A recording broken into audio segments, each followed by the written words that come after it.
हम भारतवर्ष के उन वीर सपूतों, स्वतंत्रता सेनानी और राष्ट्रीय नेताओं को अपना श्रद्धा सुमन अर्पित करते हैं, जिनकी बदौलत आज हम स्वाधीनता की सांसें ले रहे हैं। तो आइए मिलते हैं उन प्रमुख किरदारों से जिनका परिवेश धारण कर हमारे ही भूतपूर्व विद्यार्थीगण मंच पर प्रस्तुत होंगे।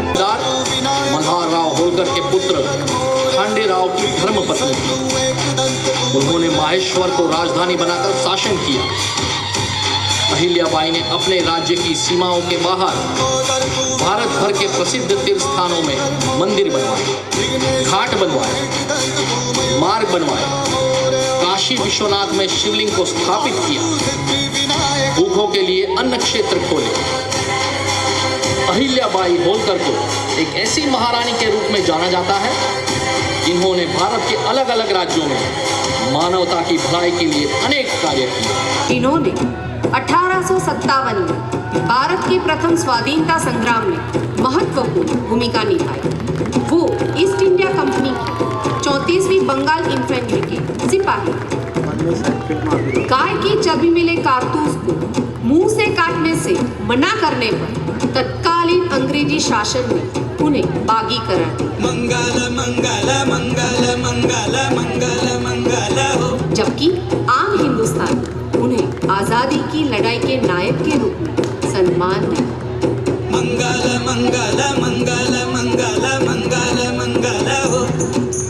जागे नगर सारे जागे हैं, घर सारे जागा है अब हर गाँव। जागी है बगिया तो जागे हैं पेड़ और जागी है पेड़ों की छाँव। रानी वो तो झांसी वाली रानी।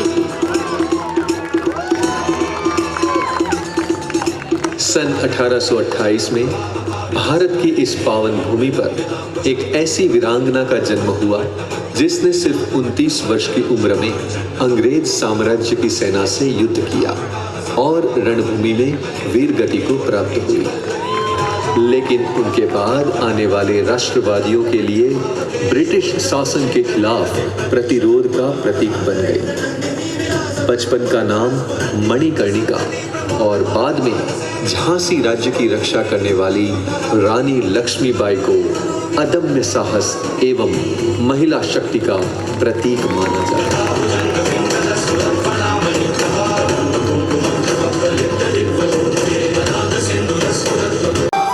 भारतीय मूल की पारसी नागरिक थी। उन्होंने लंदन, जर्मनी तथा अमेरिका का भ्रमण कर भारत की स्वतंत्रता के पक्ष में माहौल बनाया। उन्होंने जर्मनी में 1907 में हुई 7वीं अंतर्राष्ट्रीय सोशलिस्ट कांग्रेस में वंदे मातरम अंकित भारत का प्रथम तिरंगा राष्ट्रध्वज फहराकर अंग्रेजों को कड़ी चुनौती दी। मैडम कामा ने स्वराज के लिए आवाज उठाई और नारा दिया, आगे बढ़ो, हम भारत के लिए हैं और भारत भारतीयों के लिए है। सेनानी, समाज सेवी, विचारक एवं सुधारक से मिलते हैं, जिन्हें खुद महात्मा गांधी अपना राजनैतिक गुरु मानते थे। गोपाल कृष्ण गोखले चरित्र निर्माण की आवश्यकता से पूर्णतः सम्मत होकर उन्होंने 1905 में सर्वेंट ऑफ इंडिया सोसाइटी की स्थापना की ताकि नौजवानों को सार्वजनिक जीवन के लिए प्रशिक्षित किया जा सके। उनका मानना था कि वैज्ञानिक और तकनीकी शिक्षा भारत की महत्वपूर्ण आवश्यकता है। अपने चरित्र की सरलता, बुद्धि क्षमता और देश के प्रति दीर्घकालीन स्वाधीन सेवा के लिए श्री गोपाल कृष्ण गोखले जी को सदा सदा स्मरण किया जाएगा।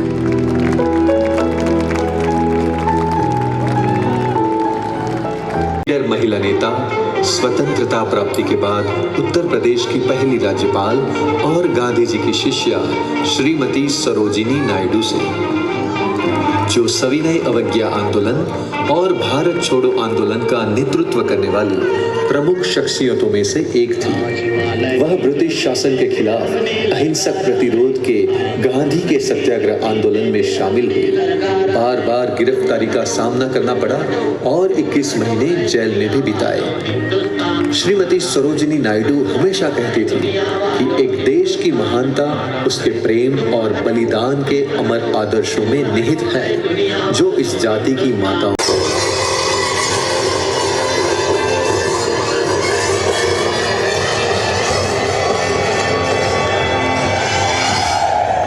वीर सावरकर, विनायक दामोदर सावरकर, भारत के महान क्रांतिकारी, स्वतंत्रता सेनानी, समाज सुधारक, इतिहासकार, राष्ट्रवादी नेता तथा विचारक, जो हमेशा कहते थे कि एक देश, एक ईश्वर, एक जाति, एक मन, हम सब भाई, बिना किसी भेद के, बिना किसी संदेह के।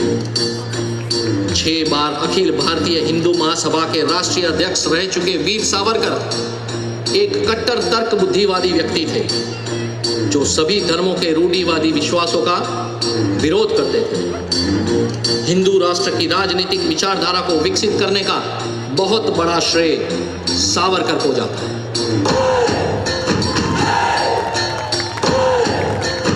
स्वतंत्रता के लिए अभूतपूर्व साहस के साथ शक्तिशाली ब्रिटिश सरकार का मुकाबला किया, जिन्हें हम शहीद भगत सिंह के नाम से जानते हैं। उनके दल के प्रमुख क्रांतिकारियों में चंद्रशेखर आजाद, सुखदेव, राजगुरु इत्यादि। पहले लाहौर में बनी सैंडर्स की हत्या और उसके बाद दिल्ली की केंद्रीय संसद में बम विस्फोट करके अपने साथ लाए हुए पर्चे हवा में उछाल दिए। इस प्रकार ब्रिटिश साम्राज्य के विरुद्ध खुले विद्रोह को बुलंदी प्रदान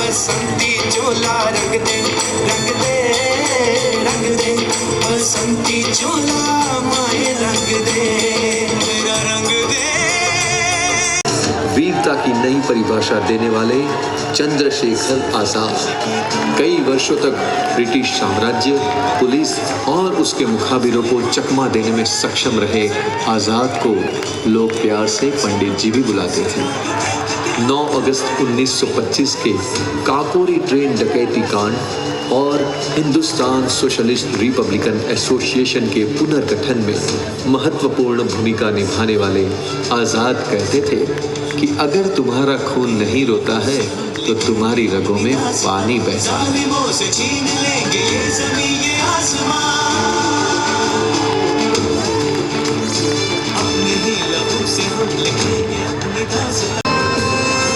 द्वितीय विश्व युद्ध के दौरान अंग्रेजों के खिलाफ लड़ने के लिए उन्होंने आजाद हिंद फौज का गठन किया था। चलो दिल्ली के आह्वान से कुछ भारतीय प्रदेशों को अंग्रेजों से मुक्त भी करवा लिया। नेताजी के द्वारा दिया गया जय हिंद का नारा भारत का राष्ट्रीय नारा बन गया। भारत मां के ऐसे जाबाज सिपाही को नतमस्तक वंदन।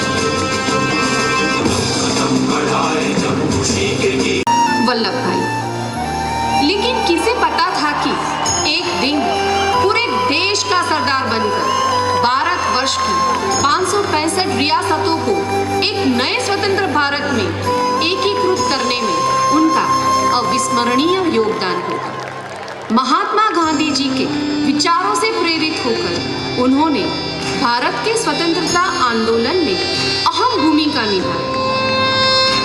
भारत के इस लोह पुरुष का कहना था कि एक वह युद्ध है जो हम अन्याय के खिलाफ लड़ते हैं और दूसरा हम अपनी कमजोरियों के खिलाफ लड़ते हैं। सरदार वल्लभ भाई पटेल जन सामान्य के ही हमारे मानस पट पर जो आकृति का निर्माण होता है वे है स्वाधीनता संग्राम के सच्चे गांधीवादी सेनानी, भारत देश के पूर्व प्रधानमंत्री, भारत रत्न श्री लाल बहादुर शास्त्री जी।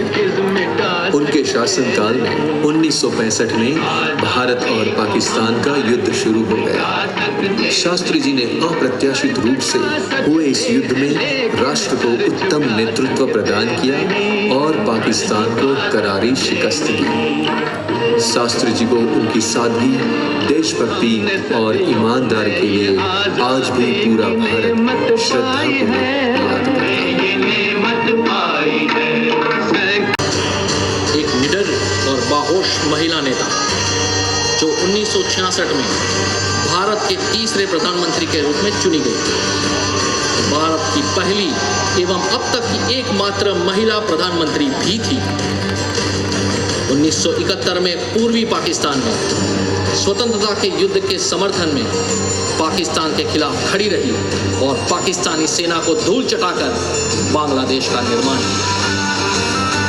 श्रीमती इंदिरा जी के कार्यकाल में भारत में हरित क्रांति और परमाणु कार्यक्रम जैसे प्रकल्पों की शुरुआत हुई, जिसके चलते भारत देश दक्षिण एशिया की एकमात्र क्षेत्रीय शक्ति बन गया।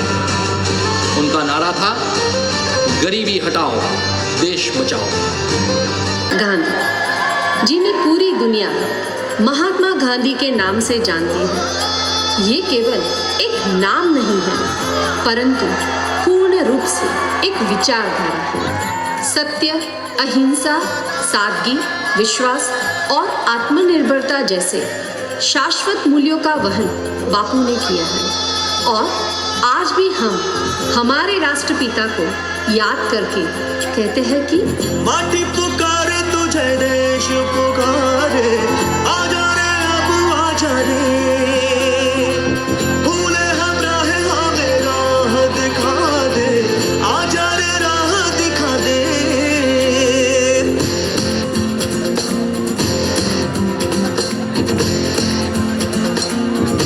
लहू बहाते हैं, माँ भारती के चरणों में अपना शीश चढ़ाकर देश की लाज बचाते हैं। परवाह नहीं करते हैं अपनी जान की, देश के लिए हंसते हंसते अपनी जान बुझाते हैं। ऐसी भारतीय सेना को शत शत नमन। संदेशे आते हैं, हमें तड़पाते हैं, चिट्ठी आती है, पूछे जाती है कि घर कब आओगे, कि घर कब आओगे, लिखो कब आओगे। घर सुना सुना है,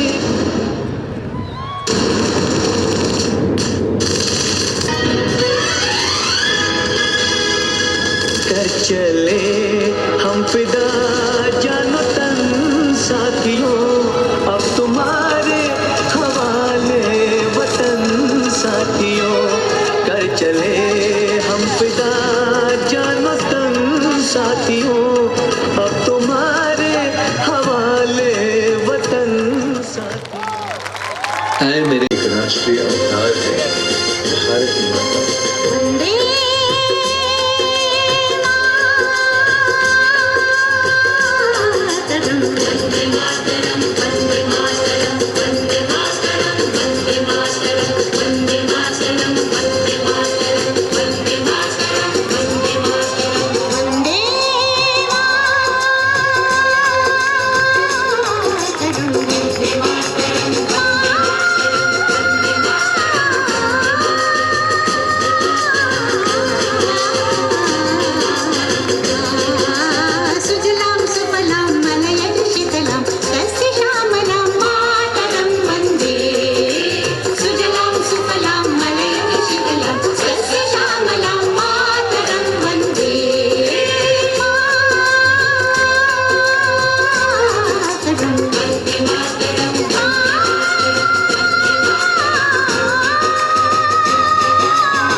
आजादी के अमृत महोत्सव पर आओ हम सब संकल्प करें कि हम आजाद है, ये आजादी कभी छीनने नहीं देंगे।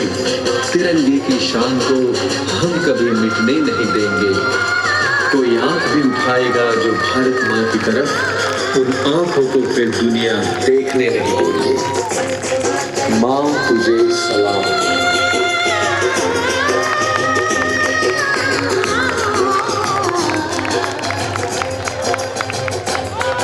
आज़ादी के 75वें वर्ष अमृत महोत्सव के अवसर पर दीवान वल्लभ भाई एल्यूमिनी एसोसिएशन के इन सभी कलाकारों द्वारा ये एक पेशकश थी।